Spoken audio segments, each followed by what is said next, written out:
every situation of our life. Nakikita po ng Diyos ang luha mo kahit hindi napapansin ng iba dahil present po siya. Naririnig ng Diyos ang mga panalangin mo kahit hindi mo ito masabi sa salita dahil present po siya sa buhay mo. Alam po ng Diyos ang bigat na dinadala mo na hindi mo kailanman na i-post sa online.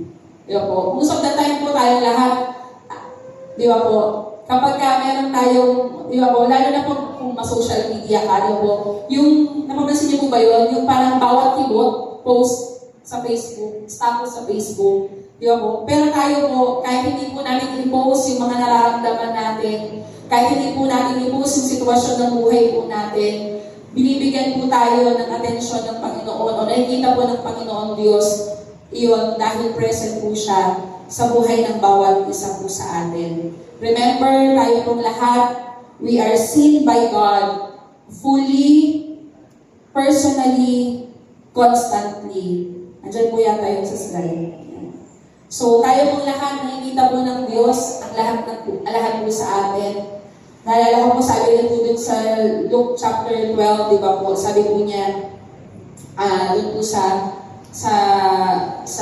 message po ito, di po, na every detail daw po ng buhay po natin alam niya. Sabi nga po niya, even the numbers of our hair, di ba po, ay alam po ng Diyos, bilang po ng Panginoon Diyos. Kaya naman po, we should remember na tayo pong lahat ay nakikita ng Diyos fully, personally, and constantly. Number 2 po, you matter to God because you are valuable to God. Sabi po ng Isaiah 43 verse 4, you are precious in my eyes. Pag sinabi po namin precious, that means mahalaga. Di ba po? Valuable, hindi basta-basta. Di ba po? Ang mga alahas po, di ba po? May value yan, malaki yung value. Eh, kung kayo po ay collector ng alahas o collector ng mga roles o mga mamahaling bagay, yan po ay precious sa inyo. Kayamanan nga yan, di ba, para po sa ibang tao. Ang lahat po ng bagay na yun ay mahalaga. At hindi basta-basta. Sabi po ng Matthew 10 verse 29 to 31, your worth is more than many sparrows. Alam niyo po ba kung gaano po tayo kahalaga sa ating pong Panginoon? Mahalaga ka because God knows you more than any other. Mahalaga po tayo dahil kilala po tayo ng Panginoon Diyos. Diba po? Mas kilala niya tayo kaysa sa parents natin. Mas kilala niya tayo kaysa, diba po, dahil siya po ang lumikha sa atin. Sabi po niya in Isaiah 44 verse 2, I am your creator. You were in my care even before you were born. Po, kilalang kilala tayo ng Panginoon Diyos because in Jeremiah 1 verse 5, sabi po niya, before I formed you in the womb, I knew you. Before you were born, I set you apart. Bago po tayo ipag-isilang o bago po tayo isilang sa mundong ito, kinakreate pa lang po tayo dun sa mundong ating pong mga magulang. Kilala na po tayo ng Panginoon Diyos. At alam na po ng Panginoon Diyos ang buhay natin.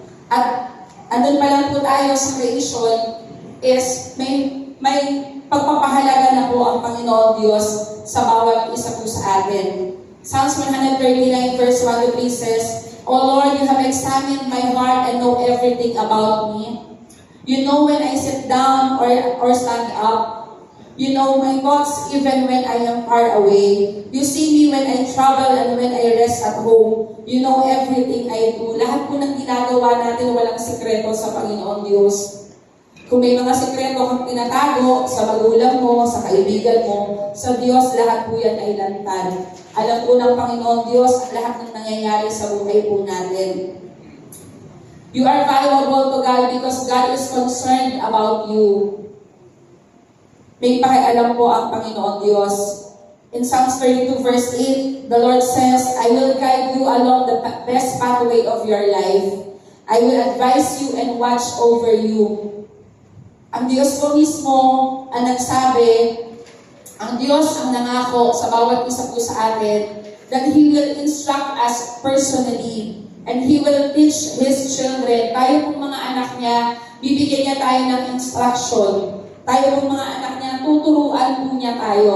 Katulad po ng pagtuturo natin at paggagay po natin sa ating pong mga maliliit na anak. And He promised to counsel us with His own eyes. Ibig sabihin po, nakatunghay ang Panginoon Diyos sa bawat isa po sa atin. And He is watching over us every second. He never slumbers nor sleeps. And He counsels us step by step, day by day, with His eyes constantly watching over our every step. Kaya nga po mahalaga yung nagbabasa ka ng Biblia, di ba po? Mahalaga na alam po natin yung salita ng Diyos. Kasi ito po yung lamp to our feet and guide to our path, di ba po? So, alam po ng Diyos ang bawat ahaki ng bawat isa po sa atin. Ang kailangan lang po, matandaan po natin that He is concerned sa bawat isa po sa atin. Kaya naman, yung concern po ng Panginoon Diyos nakasulat dito Bawat instructions, ano ang dapat mong gawin, meron po dito. Pero kung hindi mo po pinabasa yung Bible, hindi mo po malalaman ano yung instructions ng Panginoon Diyos. At kung gaano po binibigay ng Diyos yung concern niya sa bawat isa po sa atin. You are valuable to God because God is involved in your life. In Isaiah 41 verse 10, sabi po niya, huwag kang matakot sapagkat ako'y kasama mo. Tutulungan kita. Ang Diyos po, kasama po natin in every process of our life. Lahat po ng pinagdadaanan po natin, lahat po ng proseso na pagdadaanan po ng buhay natin, pagdadaanan, alam po ng Diyos, at meron po siyang pakialam sa bawat isa po sa atin. At gusto po niya na involve siya sa buhay po natin. Kaya naman po, isama natin si Lord sa lahat ng process ng ating pong mga buhay. Romans 8:28, sabi po ng salita ng Diyos, all things work together for good. Kahit po hindi natin alam bakit nangyari, all things work together for good. Because alam po natin that God is working behind us. Di ba po? Hindi po siya nalilit ang Panginoon Diyos. He is always present and He is always advanced. At alam po ng Panginoon Diyos kung ano po ang mas nararapat sa bawat isa po sa atin. Kaya naman po, our value is not based on our achievements. Tandaan po natin. But on God's awareness of us. Diba po? Ang value po ng bawat isang tao, hindi po yan based kung ano man ang na-achieve mo sa buhay. Pagkasama po yun, parte po yun ng buhay po natin. But our value depends on God's awareness sa buhay po ng bawat isa po sa atin. Before po natin i-prove ang anything sa buhay po natin, before pa po tayo mag-succeed or even maging tama ang lahat, God already valued you. Hindi mo kailangan patunayan sa Diyos ang sarili mo o ang halaga mo. Hindi mo kailangan patunayan sa Panginoon Diyos kung ano ka, sapagkat mahalaga ka na sa Kanya dati pa. Dahil yun sa Kanya at hindi dahil sa performance mo. Yan po, dahil mabuti ka o mabait ka, ito po'y dahil anak ka niya at dahil mahal ka niya. Kaya naman po, binavalue ka niya. Last point po, you matter to God because you are loved by God. Sabi po ng verse 4, karugtong po nung you are precious to me, and I love you. Hindi lang seen at valuable, hindi lang po tayo seen at valuable sa ating pong Panginoon Diyos, but minamahal po tayo ng Panginoon Diyos. Minamahal po tayo ng Diyos unconditionally. Sabi po ng Romans 5 verse 8, but God showed His great love for us by sending Christ to die for us while we were still sinners. Hindi ka minahal ng Diyos dahil deserve mo,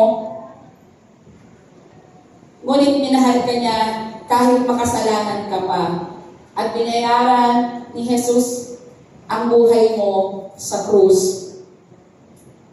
Tayo pong lahat ng mga tao, nagmamahal po tayo, di ba po, in a condition, yung may condition. Pero ang Diyos po, kahit nung makasalanan pa tayo, minahal na po niya tayo. Tiningnan na po tayo ng Panginoong Diyos at pinahalagahan na po tayo ng Panginoong Diyos. Kaya nga po, di ba, sinabi niya yung John 3:16, "For God so loved the world that He gave His only begotten Son para po sa ating lahat.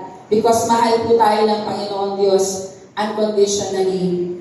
You are loved by God, everlasting and unchanging." In Jeremiah 31 verse 3, sabi po niya, "I have loved you with an everlasting love." Hindi siya nagmahal ngayon, tapos mawawala na bukas.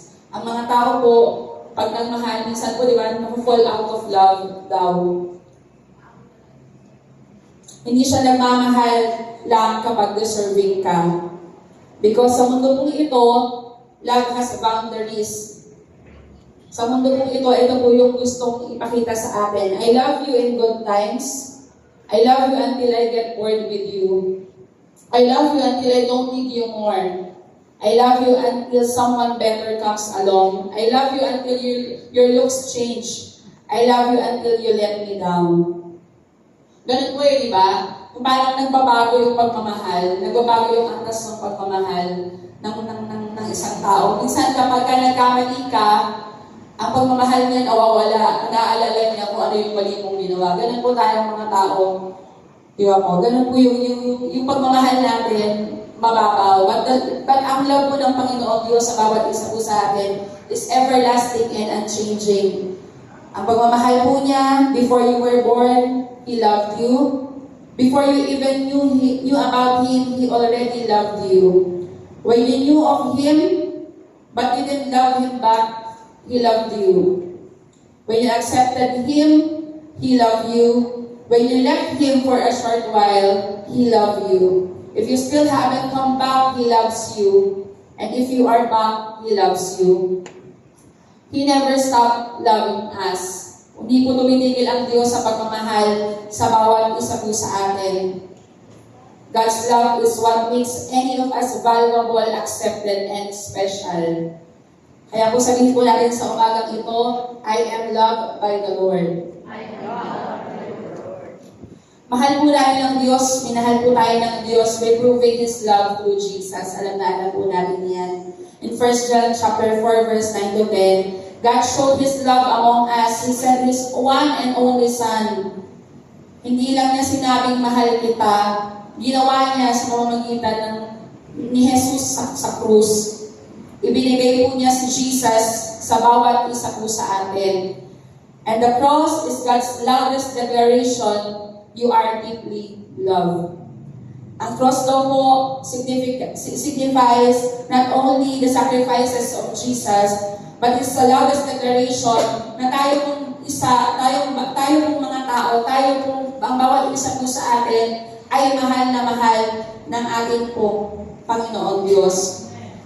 Amen. Palakpakan po natin ang ating pong Panginoong Diyos.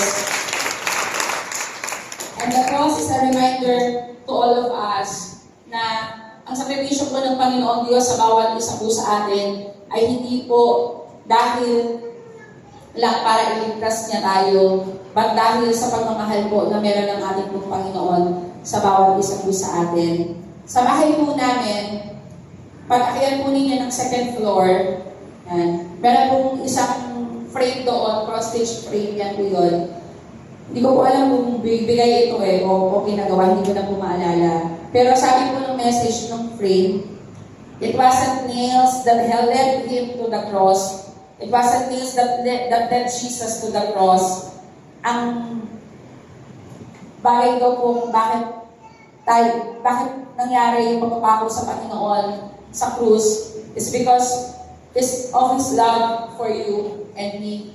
This is a reminder po sa bawat isa po sa atin na mahal na mahal po tayo ng Panginoon Diyos at ang bawat detalye po ng ating buhay at ang bawat ang buhay po ng bawat isa po sa atin ay mahalaga. Based on research po, on my research, kasi di ba po, most of the time nakakabalita tayo ng mga taong nagsisuicide, taong nade-depress, di ba po, sa pamilya nila, ang tingin is, tahimik lang siya okay lang siya. Akala ko nga, walang problema Yung pala mabigat na yung dinadala. Marami daw pong reason kung bakit nagkakaroon ng depression ng isang tao. Pero isa po sa mga reason is dahil yung tao daw po, pag bumaba daw po yung self-esteem niya o yung pagkilala po niya sa sarili niya, doon daw po nagkakaroon ng malaking effect. Bukod po sa mga nangyayaring tragedy, bukod po sa mga nangyayaring stress ng buhay, kapag daw po bumaba yung tingin sa sarili at nawala na po sa isip o sa puso ng isang tao, yung self-worth niya, doon daw po mas naiisip ng mga tao na kitilin na lang yung buhay nila. But alam po natin na hindi po ito ang plano ng Panginoon Diyos. Hindi po ito gusto ng Panginoon Diyos sa atin. And based po sa research, sa buong mundo daw po, every year, meron daw po 700 plus people na nagsisuicide o ang kinakamatay po nila ay suicide. At doon daw po sa mga age na yon, ang pinaka-top 3 daw po is yung age between 15 to 29 years old. Ito po yung prime years ng buhay di ba po? Ito po yung time na yung 15, parang hindi mo pa alam kung ano yung gagawin mo sa buhay, hindi mo pa alam kung ano yung plano mo, kung ano yung susunod na panahon mo. And yung 29, yung naman po sa 29, di ba, parang ito yung nagsisimula yung mga hamon ng buhay. Yung nagsisimula ka na magtrabaho, naging breadwinner ka na, di ba po? Ito daw po. And ang reason po ng lahat ng yun, o isa po sa mga reasons nagtatap na reasons doon is because, ayun nga po, hindi nila nakikita yung self-worth o yung value ng buhay nila sa kinalalagyan po nila ngayon. Ngayon po araw na to, we know that tayo pong lahat ay nagmamatter sa Panginoon Diyos. Nakikita po tayo ng Panginoon Diyos. Pinamahalagahan po tayo ng Panginoon. Concern po ang Diyos sa bawat isa po sa atin. We are deeply loved because we know that He died for the cross para po sa buhay ng bawat isa. And in my conclusion, gusto ko pong ipakita yung illustration na ito. Di ba po, magkano po yung halaga ng pera na yan? 100. Kapag po Pasko, yung BSP po, di ba naglalabas po siya ng mga bagong pera, o yung mga bagong notes, yung mga malulutong, di ba po? Gusto po namin na natatanggap at gusto rin po namin ganyan yung ipapamigay natin tuwing Pasko. Tama po ba doon sa mga nagbibigay ng envelope na regalo? Pero, over the time po, yung pera na yan magsisirculate. Di ba po? Magiging luma, madudumihan, katulad po ng pangalawang picture. Nag-iba ng kulay, di ba? Nagkaroon ng brown, may gusot. Di ba po? Yung 100 peso bill na yan, gusot. Meron pa nga siyang mas luma di ba po? Yan lang po yung nakita ko. Yung pera po yan, para pong buhay ng bawat isa po sa atin. Di ba po? Tayo pong lahat binago ng Panginoon Diyos nung tayo po ay nakakilala sa Kanya. Pero over time, ang buhay po natin, dadaan sa mga pagsubok, dadaan sa trials, may mga gusot na magdadaanan, magbabago po yung itsura ng bawat isa po sa atin. Tatanda, di ba po? Yung kagandahan mo before, hindi na yun yung kagandahan mo ngayon. Di ba po? Kasi nag-wrinkles na, di ba po? In short, lahat po tayo magdadaanan natin yung katulad ng pinagdadaanan ng pera di ba po? Na yung may mga moments din na magbabago yung kulay natin, magbabago di ba po? Lahat magiging fleeting po tayo katulad ng pera. Pero, yung pera po yan, 100, kahit narumihan siya, ang value po niya, 100 pa rin. Tama po? Ganun din po yung buhay natin. Madumihan, magbago man po yung itsura natin. Dumaan man tayo ng maraming gusot, dumaan man tayo ng maraming problema, yung value po natin sa Panginoon Diyos, hindi magbabago. Ganun pa rin. Bakit? Kasi anak po niya tayo. In the first place, yun na po ang turing ng Panginoon Diyos sa bawat isa po sa atin. At hindi po yun ang magbabago. Anak niya tayo, kahit ano pa man po ang mangyari. At sa paningin po ng Panginoon Diyos, tayo pong lahat is apple of His eyes. Precious po tayo sa ating pong Panginoon Diyos. dahil mahal po niya tayo. Sabi po ng Lord sa ating pong text, I have called you by your name, so now you are mine. Tinawag po niya tayo. At sabi po niya, you are mine, akin ka na. You are very valuable to me.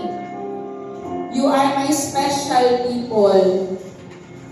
And I love you. Diba po? You are very special people. Kahit hindi ka special, kahit hindi ka paboritong anak, kahit hindi ka paborito ni teacher o ni professor, kahit hindi ka paborito ng supervisor, pero sa Lord, you are very special. And I love you, sabi ng Panginoon Diyos.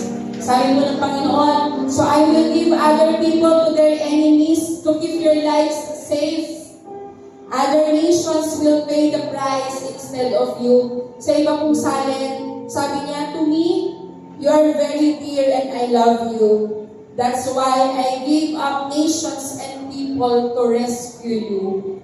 Ipagpapalit po ng Diyos ang ibang bagay para po sa bawat isa po sa atin. Ayan po ay nangyari na sa krus.